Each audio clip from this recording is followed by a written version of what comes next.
Welcome to Lock It Down Sports. I'm your host, Locke Hoover, and as always, you can follow me on media at social media at Lock It Up Media. That's Lock It Up Media on X. You can also check us out at Recliner Sports. That's Recliner Sports. You can check us out there. And today on the Lock It Down Sports show, the Golden Domes are upset.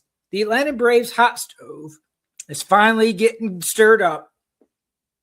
And the college football playoff, and that's where I want to start today.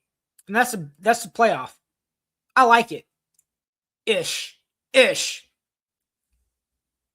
What I mean is I'm fine with how the bracket fell for the rules that the committee has set. As in, I don't like that James Madison's in the playoffs. You know what? Good for them on a good season. But they should not be a playoff team over a Notre Dame, over Vandy, over BYU. You throw even Texas or Utah in that bunch as well. No way in the world they should be in over that group. I think on one end, it might have played a factor that the ACC champ Duke lost about how the bracket shaped up, and I'll get to that in a bit. But, you know, the committee, the rules state they have to take the highest rated ranked conference champs. And a 5-loss Duke team in the ACC couldn't be above a top 25 ranked James Madison team at the end. So, therefore, that is why James Madison is in the playoff. Sorry, my thing's about to die. I should have plugged it in beforehand. All right, here we go. All right. But, yeah. And like I said, I've always said that I'm fine, completely fine with one G5 school in. It's, you know, whatever. That's okay. That's fine. Let's see if they can actually compete if they've got it. But 2, when there's a lot more deserving teams, is very questionable. And I think the committee is going to have to change the rules. They're going to reword them of how they're going to structure the playoffs going forward. Speaking of James Madison, during the regular season, would you watch James Madison, Oregon, when you have a bunch of slated games during that Saturday? You're lying. You say yes. Outside of Oregon and James Madison fans, you're not going to sit down, especially in an early season non-conference game of, yeah, you know what? I really want to check out this James Madison team, see how they look against the Ducks. You're lying if you're a regular college football fan who's not an alumni or a fan of Oregon or James Madison. You're not. So not really excited about that game. Yeah. I thought this part was kind of interesting though too. With the committee, they really did not care about rematches at all. I mean, almost smoked Tulane early in the year, 45-10. So not intriguing game to me at all either. And then Oklahoma beat Alabama. I mean, it was a close game. I think this game could go either way between Alabama or Oklahoma. I mean, I think it's going to be a rock fight. That's kind of the Oklahoma way this year. They're just offense isn't great. So yeah, that's going to be, and they've got a good defense, and Ty Simpson hasn't looked or played well in a while. So I'm gonna watch it, of course. Interesting game, but I just thought the committee's like, whatever. We don't care about rematches. We think these teams slot in the best spots as far as that goes. To me, the most intriguing, exciting first-round matchup is A&M and Miami, which I think that's going to be a fun game. That, to me, is the most fun game I'm looking forward to in the first round. And then, of course, it makes sense. You put Georgia. I figured they would stay at 3, where they were coming in at. Texas Tech, where they were sliding in at. If they beat BYU in the playoff or the conference champ game, they would stay 4, which obviously they did. And I mean, not really a big surprise. Indiana beating Ohio State, so you swap Indiana 1, Ohio State 2. Yeah, it was a surprise that Indiana beat Ohio State. Yeah, but as far as what the committee did as far as the rankings go, yeah, Indiana's the only undefeated team. They play in a Power 5 conference. All right, here's the number 1 overall seed. And to me, if you're Georgia, they're not going to publicly tell you this, but I think if things get to where they're supposed to seed-wise, they tell you they'd rather have Indiana over Ohio State. Of course, I'm not a Georgia fan. You know that. So Texas Tech is saying, thank you. We'd much rather see Indiana as opposed to Ohio State. If it gets there, that Ohio State-Georgia game, very intriguing. And Georgia's playing a really good ball right now. Really good ball. Would not shock me if, Indiana doesn't make it to the semifinal. I could see them losing in the quarterfinals to Alabama or Oklahoma. Either team wouldn't shock me. Yeah, they beat Oregon this year earlier. You got Oregon and Texas Tech, Oregon, Indiana, close game. That would be a potential semifinal game. So there's some intrigue, but overall, I think for the parameters, their rules and how their stuff is, I'm okay with the playoff. I don't think James Madison should be in. I've already said that, and Tulane, that's fine. But I did think it was interesting with the them giving games you've already seen in Oklahoma and Alabama and Texas. Ole Miss and Tulane. Excuse me. Like I said, one thing they got right, Miami over Notre Dame should have gotten in. No discussion, no conversation, and that's exactly where we're going next. With Notre Dame, mad they didn't make the playoffs, but it's simple. To me, it's simple. You have similar strength of schedules with Miami and Notre Dame, and if memory serves me correct, I know early season losses don't count, right? But Miami did beat Notre Dame, obviously, and they kind of slotted BYU, Miami, and Alabama where they did for that reason of, well, if BYU loses, they will drop, and you have Alabama, Notre Dame, and Miami all right next to each other. Well, now we can compare the resume. Now we're allowed to compare resumes better and look at the head-to-head and see, oh, yeah, Miami did beat Notre Dame.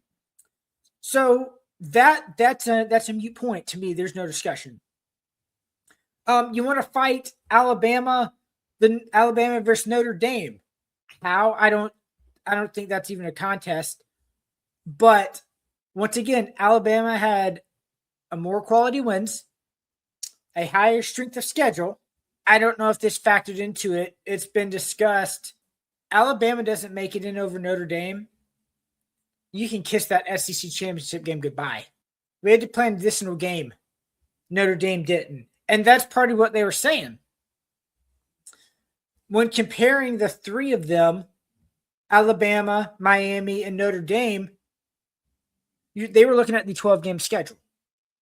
because Miami didn't make it to the title game. Of course, Notre Dame doesn't have a conference game. They played 12 games in the Reds.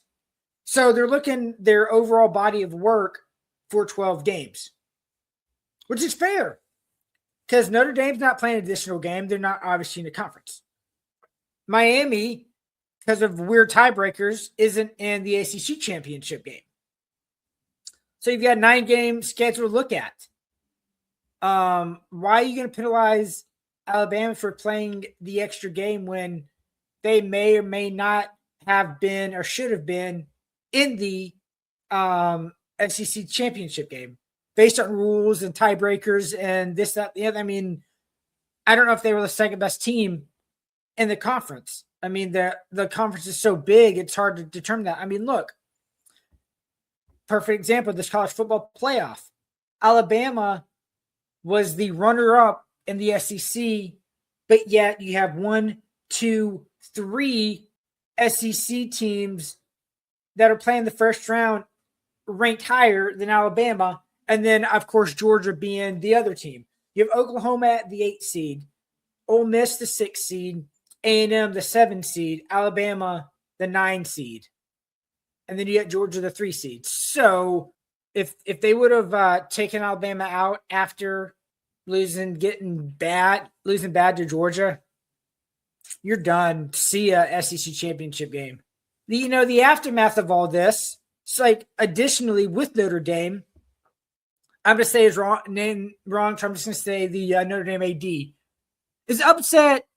The ACC was promoting Miami over Notre Dame. I read this and I saw this. I'm like, you cannot be serious. Of course, they're going to promote their conference team, their full-fledged member, their guy, not this pseudo member that we allow you to play five of our conference games. Does it help our conference as far as TV revenue? Sure. Yes, it does. Miami splits this revenue money with the ACC. Did you split any of that money last year with the ACC when you were in the playoffs? I don't think so. Do you split any of that money that you make from the NBC TV deal, even though you get half your schedule from the ACC? No, I don't think so.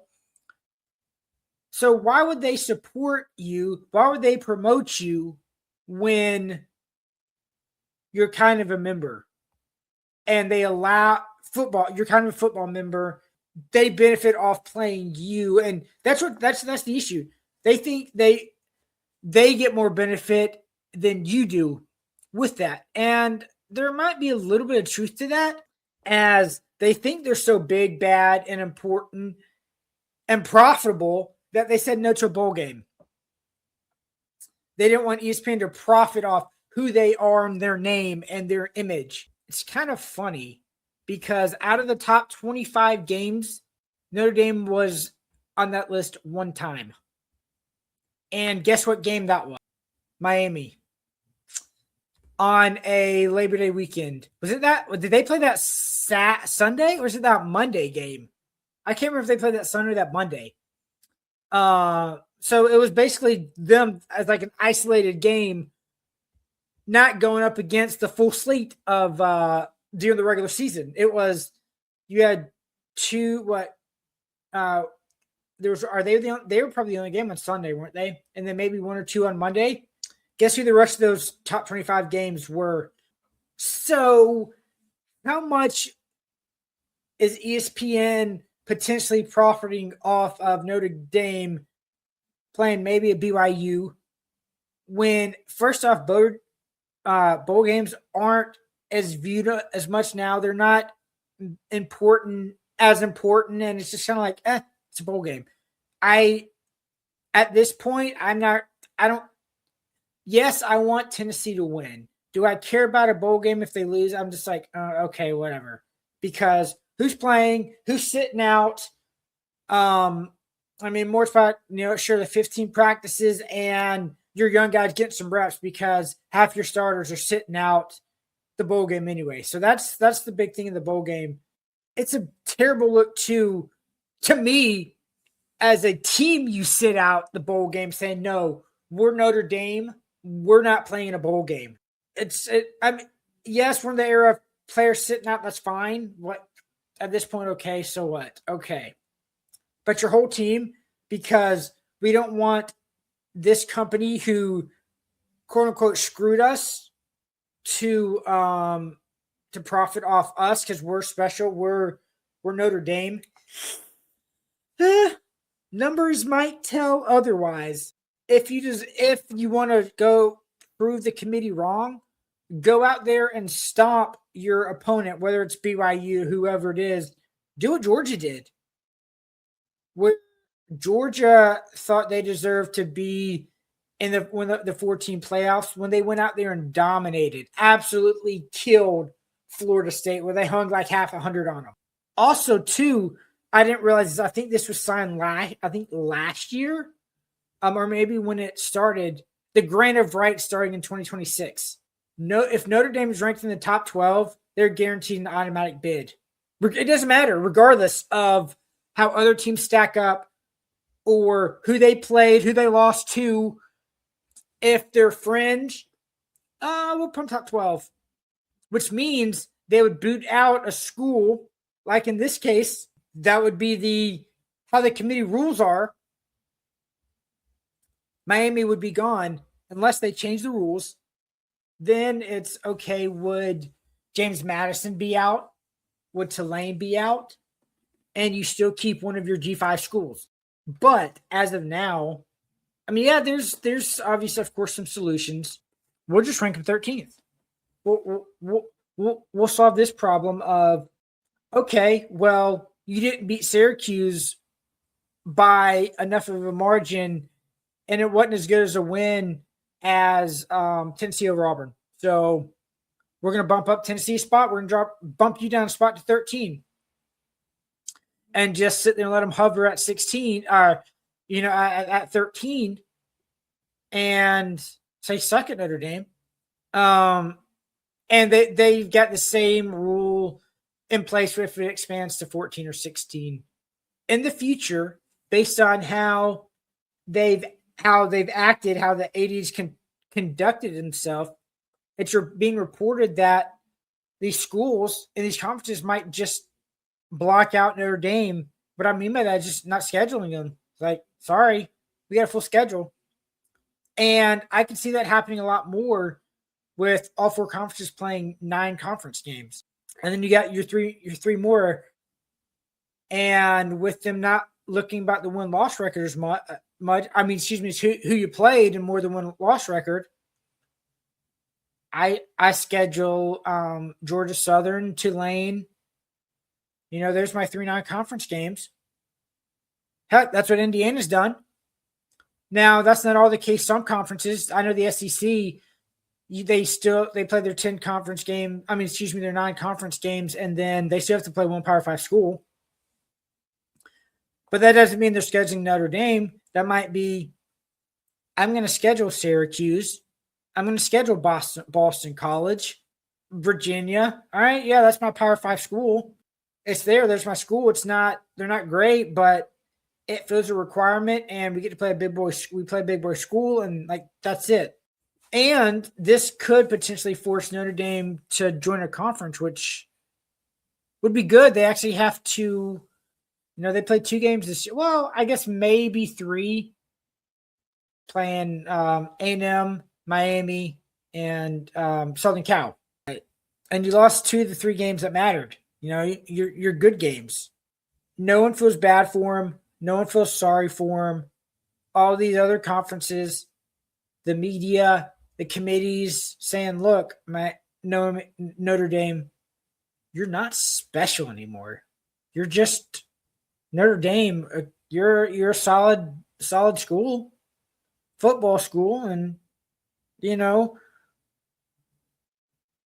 we as a conferences, cool. We, come get you some of the SEC, where every week you have LSU, Florida, Georgia, Tennessee, Oklahoma, Texas, you name it. It's every week as a battle, even a down a down Auburn team had one of the best defenses in the SEC, toughest defense in the SEC, and Auburn couldn't move the ball 30 yards offensively. Terrible offense, but defense, no joke. So it's a grind. And I might do a full topic on this. We'll see. If you don't believe me, Caleb Downs, he recently went on, I think it's David Pollock's podcast. I don't remember, so don't quote me on that. But he went on a podcast, and he was asking him the difference between the Big Ten and the SEC. He goes, "Oh gosh, every week in the SEC is a grind," because he played at Alabama, into the portal, and is now at Ohio State. So it's not like he's at Kentucky and then went to a Northwestern, top school, top talent at Alabama, one of the top schools, the grind of the SEC. Then he goes to top school, top program, Ohio State, obviously, and says, yeah, you've got 3, 4, sometimes 5 games a year, really, in conference. In the Big Ten, SEC goes every week. Tells you all you need to know. Something you also might need to know, it's early in the stove, and not by stove, I mean the hot stove. Braves have made some early moves, like way back when. So re-signed Raisel Iglesias, 1-year, $16 million deal. Loved it. Love the signings. One of the top closers in the market, in the game as well. It was looking like now that them not trading him probably really helped him to want to re-sign in Atlanta.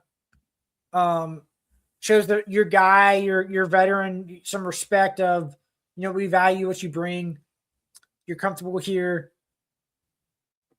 And it could very well have been that Anthopoulos goes, yeah, we honestly really didn't get anything of note worthwhile trading Raisel Iglesias for that ex prospect, whoever that XYZ players are. Of those players that were offered were never truly going to make it to the big leagues. Yeah, there's always a chance because he's, you know what I mean, but never a real option. And then there's rumors that the Braves were in on Edwin Diaz. It's like, oh, okay, you already signed Raisel Iglesias, and you were in on Edwin Diaz, and it's like, okay, they're willing to spend some money on bullpen help. And then, it drops today. I had to kind of re-swap this out of the direction I was going today. As I was preparing, I see Robert Suarez signed a 3-year, $45 million deal with the Braves. I was like, oh, okay, whoa. It surprised me a little bit. I didn't expect them to get the saves leader, led the league in saves the last 2 years, with Raisel Iglesias already here. Now they're saying, report right now that Iglesias is still going to close. Suarez is going to set up. I could very well see Suarez getting some save chances when Iglesias is, he's pitched 2 straight days or 3 straight days, however you want to do it. Suarez, he'll get some saves, but 8th inning closer, fireballer. Really obviously helps the depth now. Suarez, Dylan Lee, you got Bummer now, middle of the road reliever. Then it's kind of toss up to see what they do. You got another lefty, Dylan Dodd. They liked him. I liked him, what he saw. Middle, sixth inning guy, lefty. And then you got some options. What do you do with Grant Holmes? Is he a starter? Is he in the bullpen? Good option either way, whatever you do with that. Ronaldo Lopez wants to be a starter. Anthopoulos says he's a starter. Okay. But, bullpen option as well. And then you got some other guys. What happens with Bryce Elder? Does he get traded? Is he a 5th starter? Does he become the swingman, swingman? Does he become the options there? Because he can't get sit down because he's out of options. Then you got Joey Wentz, another lefty. They tendered him a contract, so they like him. I believe he's out of options too. Is he a fifth guy in the rotation? Is he, once again, he could be a so-so okay bullpen guy. I don't think they're done in the pen though. And these two moves clearly signify, makes sense why they let go Pierce Johnson and Tyler McKinley, which that's $12 million right there for their salaries. Or was it 7 and 5 or 9 and 5? I know McKinley was, Kinley was, he had another $5 million club option. I think Pierce Johnson was 9. So if so, that's 14 million right there for those two guys. And this 3-year deal too, I like for Suarez because he could very easily be the closer of the next 2 years. Say they don't re-sign Iglesias because Iglesias is just a 1-year, $16 million deal. You got your closers at least the next 2 years. If Iglesias moves on or he retires or you don't want to pay him what he thinks he should get next year. So it's fine. I like this. And then Marcus DuPont, love it. Absolutely love it. Especially when you trade just Nick Allen for him. I mean, my goodness gracious. You trade just Nick Allen for Marcus DuPont. Love the trade. Gives you options.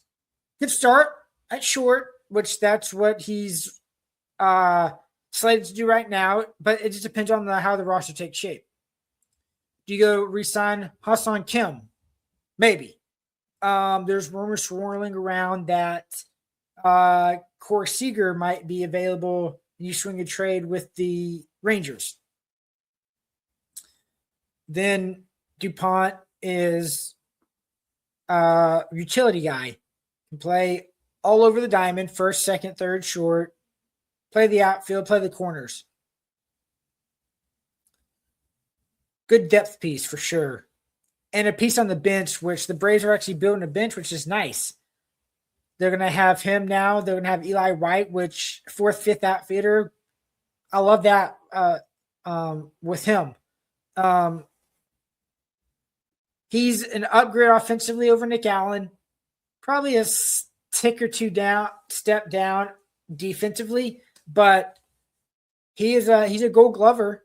As a utility guy bouncing around, which is cool. They give Gold Gloves now for that position if you play enough innings and qualify. So I like it. And then I was talking about building the bench, building the depth.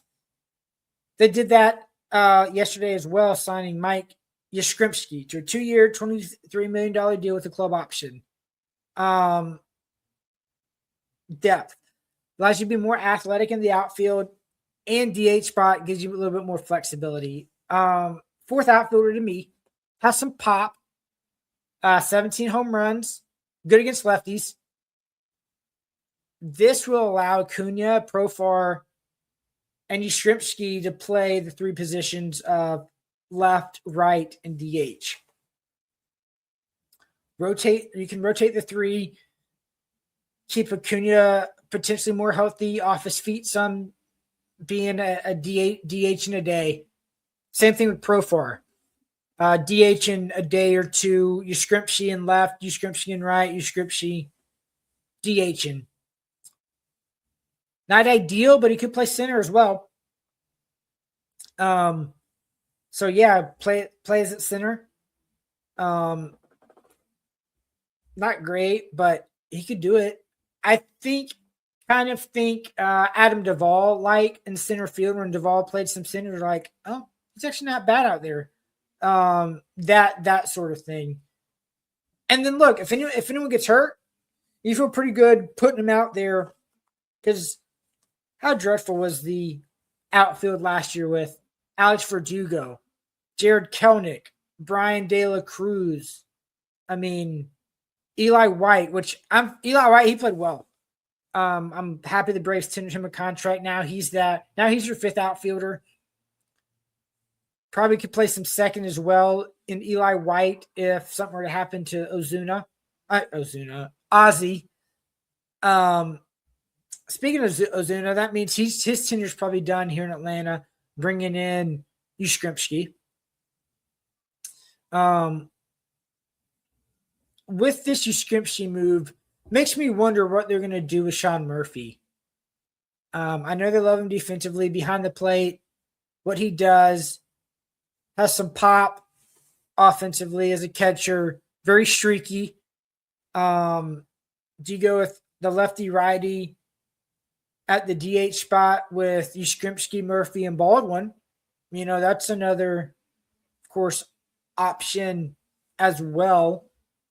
Similar numbers to Sean Murphy in the power department and the RBI department, but Yastrzemski had a way better, way more at bats. Sorry. He hit 233 last year. Obviously, Murphy struggled with the batting average and the injury. He hit 199. So yeah, there's some of that. But I think Murphy is a more movable piece now. Whether he gets a pitcher, whether he's part of the deal for a Corey Seager at short with the Rangers. There's a lot more options and a lot more movable pieces. And I'm not advocating for Murphy to move. I like Murphy. He's fine if he can get healthy and he can be productive and be a backup catcher. He's going to make a lot. He's going to make like what, 14, 15 mil, I think, something along those lines. But I think he's a more movable piece now with how the roster's taking shape. Also, I don't think they are done, and I hope they're not done yet as, okay, that's it. Yastrzemski is our offensive piece. I don't see that, especially now after signing Suarez, Yastrzemski as a heavily paid fourth outfielder, DH, corner guy. I don't think they're done yet. What are they doing? I don't know. But I don't see them being done at this point. Because they need some more offense. They need another bats somewhere, whether that's a shortstop, whether that's a DH, more of a DH type. I don't think they're done. I don't see that with what the moves they've already made and offensively what they're doing, what they're trying to do. But it's like I said, it's early. I mean, there's been a lot of action already in this hot stove. Maybe that's I go over that in full because there's been a lot with Schwarber signing, the Pete Alonso signing, Dylan Cease already signed earlier. There's Edwin Diaz going to the Dodgers. So there's a lot of moves that have already been made. Josh Naylor signed really early, but maybe that's a topic I do here coming up soon. Hot stove signings around the league, not just obviously the Bravos. So yeah, that's there's a lot of action that's already happened, which is exciting for the baseball world to have a lot of signings already. So as always, you can follow me on Twitter at Lock It Up Media. That's Lock It Up Media on Twitter. You can listen to Lock It Down Sports. I'm Locke Hoover. Talk to you next week on Recliner Media.